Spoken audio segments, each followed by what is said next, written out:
Well, hello, model car fans. Welcome to the Muscle Car Modeler. My name is Ralph, and this week I'm going to do some clear coating on my cars. And I know some of you asked some tips and tricks and how I do some of the things I do and why I do them. So I'm going to just go over how I like to lay out my parts when I'm clear coating and what I use. And I've had a number of you ask about my paint stands here that I mount the bodies on. Here's my 71 Cutlass right here that's pretty much ready to get clear coated. So I'm mounted on here, and I got a couple of different, both of these right here. As far as paint stands, and as I found out, the higher the better. And then the wood board just kind of, keeps it weighed down so the wind doesn't catch it. But all this is a 2x4. That's all it is. Just cut it. I drill 4 holes in it, and this is just coat hanger. Just bend it to whatever shape. I got this one's kind of thin. Works great on some bodies. And then that one, I've got them farther apart and much wider, so they have more of a grip area on the inside. And I did that for 2 different reasons. Is one, I've had some where the bodies, they have, stuff in the trunk, or they have an engine compartment, and I need the thinner one to grab the middle of the body. And then the wider one will grab the body much easier all the way along the thing. Like this one doesn't have a firewall and everything. It just goes all the way to the back, and it grabs the body a little bit better. But it's just a couple of different designs. But when it comes to cleaning these, I just, pull the coat hanger out and clean it, or, sand it, strip the overspray off it, or even just toss it in the Castrol Super Clean and let it strip the paint off and just put them right back on. And then I'll sand this a little bit. I haven't gotten there yet with this one. But it's just got overspray and stuff on it, but it's just how to clean it up. But it's really easy to do. And then, by the way, those trivia guys, why do we call this a 2x4? You ever really measure it? There it is, 3.5 by 1 and 1.5. Look at that. So why do we call them 2x4s? Just a little trivial question, because they're not really 2x4s. But anyway, so there's that is what I use there. Really simple, just something to make. And then here, I've washed all the parts, and I like to use Dawn soap and a toothbrush, and I'll scrub them a little bit, and just get any kind of grease and fingerprints off and everything, just so it doesn't fisheye. And sometimes I get in a hurry, and that becomes an issue, and sometimes it's not an issue. And hopefully, I'm taking my time today, and hopefully it's not an issue. The other thing I'll do is I'll take my masking tape, which is just the blue Scotch 3M painter's tape, and I'll stick it on here backwards, like so. And then I'll stick the hood on. Like this one, I'm only clearing the top. I'm really not too worried about the bottom, because that's going to be semi-glossed black. And I'll put it down and let it hold it like that. Now I'll let this go sit in the sunlight and help finish drying. And then we'll get the other parts going. Now, some of these pieces, I already know I'm going to do them in stages. So, like this spoiler, I'm going to clear the bottom side first. And then after that's dried, and then I'll flip it over, and I'll clear the top side. So this isn't going to happen today. And I do the same thing with the mirrors. So I'll put these mirrors top side up, because I want to clear all the bottom side first.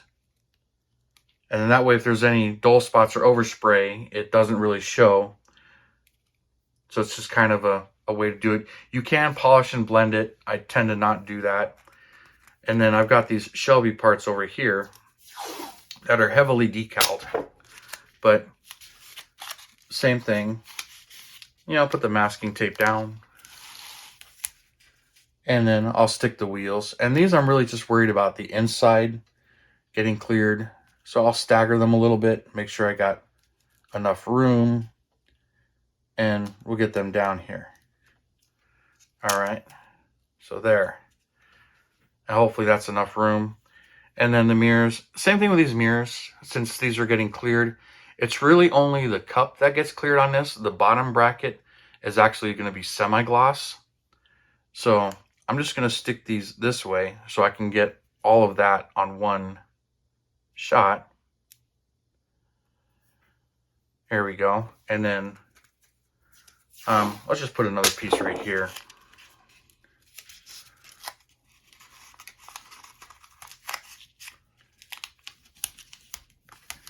So there we go. We'll put this piece here. And those are good right there. I'll leave them right there.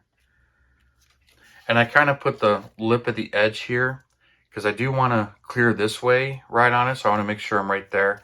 And then the rest of it I'll get from the top, you know, and get the different angles. But this spoiler, I've been thinking about that. Now I used Silly Putty to mask before. Now I've also used Silly Putty to help hold it down. And I kind of worry about that with this particular case because this is quite a bit of a decal. I mean, it's 100% covered in decal. So I'm really not sure how to hold it. If I stick it to the tape's going to pull the decal right off the body. So masking tape or Silly Putty seems to do a really good job of masking and holding parts. So I'm actually going to stick this right on here. And I'm going to stick this right on top. Okay. And let that hold it. And I'm going to do the same thing. I'm going to airbrush the clear all on the inside and on the ends. Let that harden, you know, overnight. And then I'll flip it over and I'll clear the top half in one shot. So this stuff just pulls right off, doesn't stick. So Silly Putty does really good with that. But sometimes your airbrush can get under it and flip it off. So got to be kind of careful with that. But on this, I'm just going at the angles on the inside and outside, and I'll be spraying all of that. So, you know, this is just your normal Silly Putty. I picked this stuff up at Walmart. Here's one I haven't opened up. This one's got metallic in it. It just happened to be what I grabbed. This is just regular blue. The one with the metallic, I noticed the paint doesn't come off it as easily than the solid color ones. So, you know, when you got paint on this, you can just put masking tape and pull the paint right off of it and keep using it. But anyway, these are pretty much ready. So I'm going to go out there. I'm going to clean my airbrush and mix up the paint, get ready to spray this stuff. And I'll film that. I probably won't talk too much on it because I've done a video on how to spray it, how I use the clear. So there's a couple of videos already on that stuff. But I'm going to get this out there and I'll spray it so you got something to watch here. So hang on. All right, guys, I get asked all the time about my setup and how I like to do this stuff. And when painting, I do this outside. This is my backyard patio. This is my table, obviously. You know, I use this a lot outside. And crafts and family as well. So not just a hobby table. But I got my stuff laid out here. Got my stuff that's ready to be sprayed, in this case clear coat, and I'm using real automotive clear coat for painting cars. That's what it's meant for. This is Sherwin-Williams clear coat 939. This is the hardener and this is the thinner. Now out here in Arizona it's pretty hot, so I get the hotter reducer so it evaporates a little slower, meant to be for the temperature outside. And you can play with that a little bit, but you mix it 4 parts of this, 1 part, 1 part. And then I use a couple of mixing cups. I use one for medicine when I'm using a real small amount. So I'll mix this up. And my airbrush is a Grex Tritium. This is the side load. I seem to prefer the gravity feed, but I wasn't sure, so I bought it side load so you can have siphon feed or gravity feed. But the more I get used to these cups, but I was always siphon feed. Doesn't really seem to affect any way it sprays, just kind of comfort level. But every now and then I forget that's up there and I'll bump it because I'm used to it being hanging down, not above. But you get used to spraying with it. And I got a quick load here for spraying it. So this is all clean and ready to go. I got a rack here. And then when spraying this stuff, the automotive clear coat, this is pretty potent stuff. So here's my 3M painting respirator. It's in this bag to keep it clean and sealed when you're not using it. But I also play with full-size cars, and I'm working on a 64 Bug a little bit here and there, so I'll be priming that and working on that. But you got to use this to keep your lungs safe and be safe. Also, here's my Grex airbrush compressor. This thing's a on demand, so it turns on and off. The pressure is kind of misleading. Check this out. Let me take the cap off here. So I got it set about 30 psi right now, but when it turns off, it'll go up a little bit, and you can adjust it down. There's 20. But generally with the clear, I tend to turn it up. I like it atomizes a little bit better, but it'll spray a little bit faster.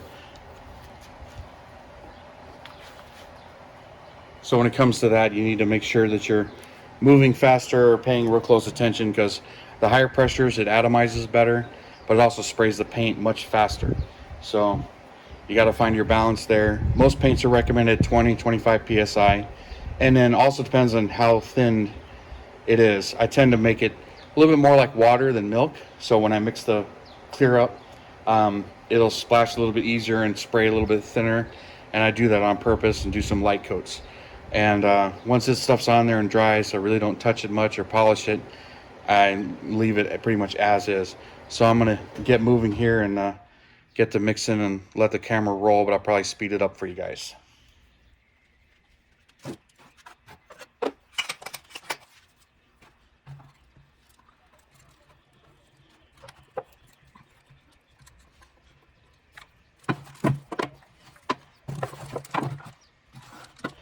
Also, when pouring this stuff, I tend to have this spout up high so I can control how much I actually drop in here, especially when it's pretty full like it is now.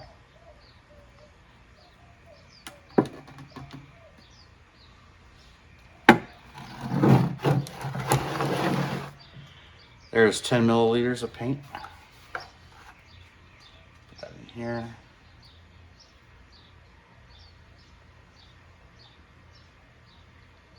That should be plenty for what I'm spraying here.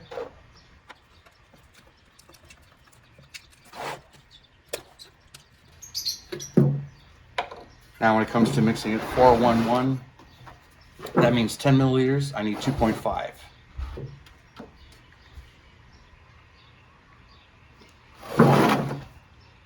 That's way too much.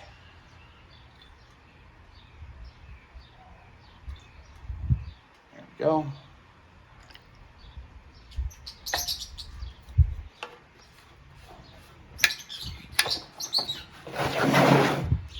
And then last is the hardener.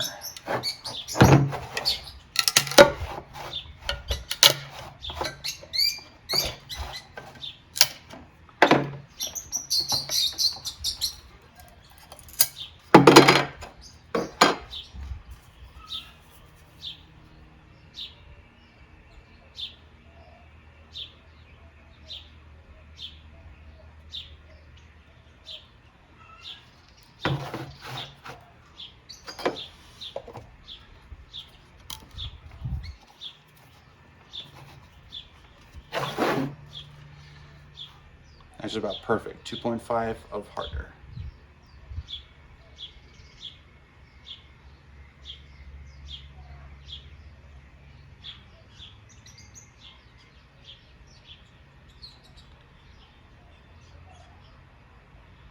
All right.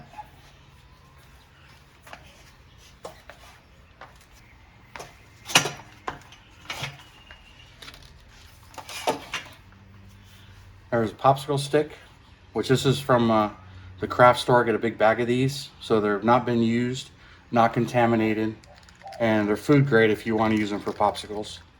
But there's no contamination, they haven't been used, and they're in a plastic bag and sealed. So I'll mix that up.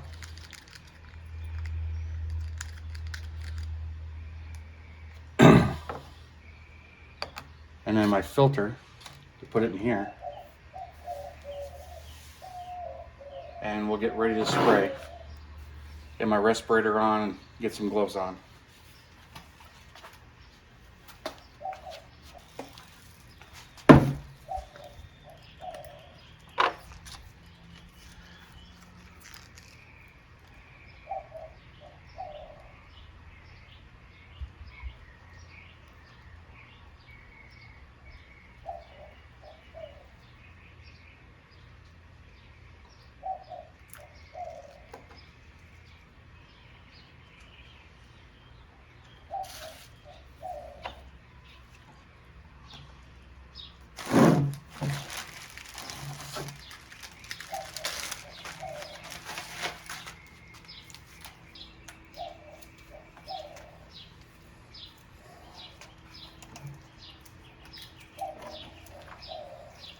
couple little things I forgot to mention here while I'm spraying this is I use the 0.3 needle on my airbrush here, and also at 30 psi.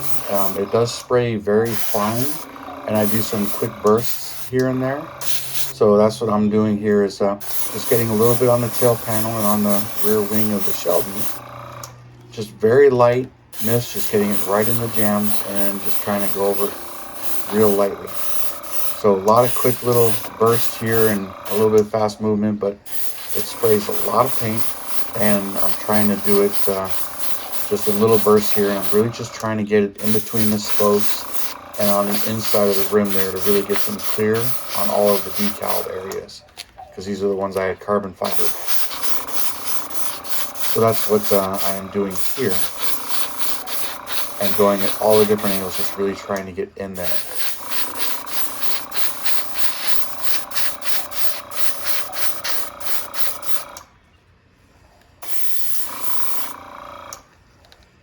Just multiple light coats, mist coats. It builds up fast, and it sprays pretty quickly. So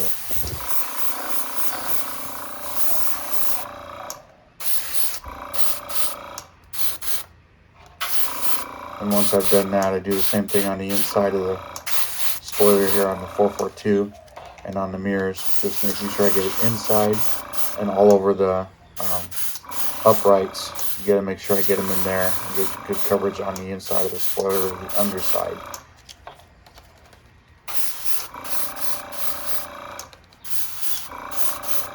It's a lot of little quick bursts here. Try not to get too much paint, but get it in the areas that I want it to, and it can build up in those areas as well.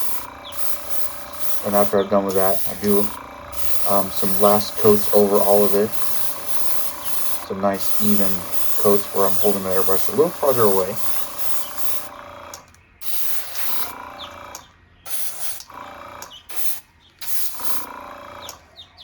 And I will do the same thing on the hood here. I'll start with the forward edge, make sure I get covered there, because sometimes I'll do the top and not realize I didn't get enough paint on the forward edge.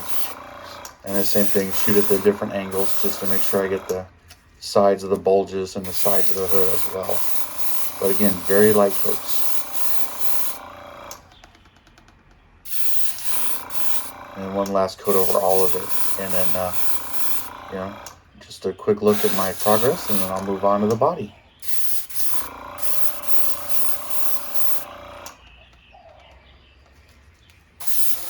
Unfortunately, when I'm putting this down, I kicked the stand and the camera turned off. Well, sorry about that, but somewhere along the line while I was shooting this, the camera decided to turn off on me.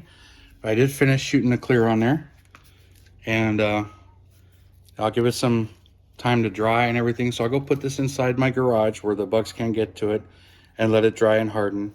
So I'll give it a day or two with the catalyst on there, because this is catalyzed, so it'll harden. And I tend to leave it like this, nice and shiny like this. But she's looking really good. And same with this. Got all these parts shot and ready to go. Now I'll let them go, and then I'll get the other side of the spoilers and the top side of those mirrors. But we'll let this stuff dry and see how everything looks. But it's looking really good right now. But apologize for the camera shutting off on me. I wasn't prepared for that or expecting that. But now it's time to start cleaning up. So put my respirator away and all this stuff and clean out my airbrush, because you don't want this stuff to harden inside the airbrush. It becomes a real pain to clean out when it does that. But anyway, so I hope that helps and that I didn't miss too much of it or anything. But thank you for tuning in, subscribing, and all your comments. I do really appreciate it. And you guys, you have a wonderful weekend, and I will see you next Saturday.